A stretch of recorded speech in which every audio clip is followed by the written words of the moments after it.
اعوذ باللہ من الشیطان الرجیم، بسم اللہ الرحمن الرحیم۔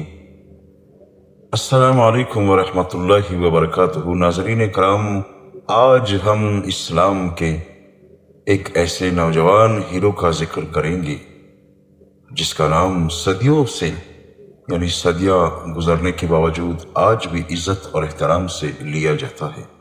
یہ عظیم شخصیت محمد بن قاسم ہے، جنہیں برصغیر میں اسلام کا پہلا عظیم فاتح کہا جاتا ہے۔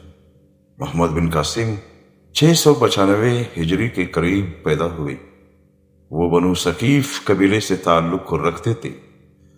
کم عمری سے ہی ان میں بہادری، ذہانت اور قیادت کی صلاحیتیں نمایاں تھیں۔ ان کے چچا حجاج بن یوسف نے ان کی تربیت پر خاص توجہ دی، جس کی وجہ سے وہ نوجوانی میں ہی ایک قابل سپہ سالار بن گئے۔ اس زمانے میں سندھ کے ساحل کے قریب کچھ مسلمان تاجروں کے جہازوں پر حملہ ہوا اور کئی مسلمان عورتوں اور بچوں کو قید کر لیا گیا۔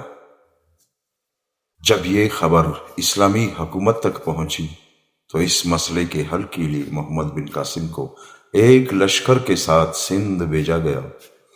محمد بن قاسم نے صرف 17 یا 18 سال کی عمر میں ایک بڑی مہم کی قیادت کی۔ انہوں نے پہلے دیبل کے علاقے کو فتح کیا اور پھر آگے بڑھتے ہوئے مختلف علاقوں میں امن قائم کیا۔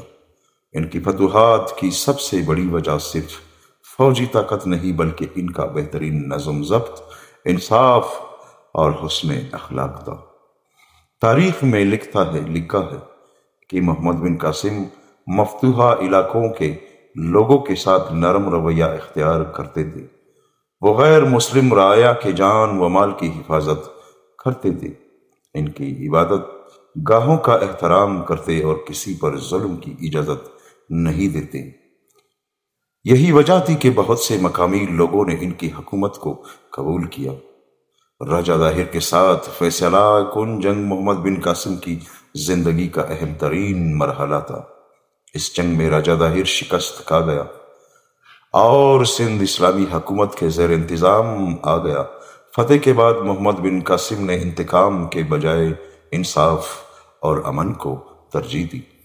ناظرین، محمد بن قاسم کی زندگی ہمیں یہ سبق دیتی ہے کہ عمر کی کمی کبھی بھی کامیابی میں رکاوٹ نہیں بنتی۔ اگر انسان کے اندر ایمان، ہمت اور اخلاص اور محنت ہو تو وہ کم عمری میں بھی بڑے کارنامے انجام دے سکتا ہے۔ افسوس کے بعد میں سیاسی حالات کی وجہ سے محمد بن قاسم کو واپس بلایا گیا۔ ان کی وفات کم عمری میں ہوئی، لیکن ان کا نام تاریخ میں ہمیشہ زندہ رہے گا۔ آج بھی انہیں بر صغیر میں اسلام کے عظیم سپہ سالار اور عادل حکمران کے طور پر یاد کیا جاتا ہے۔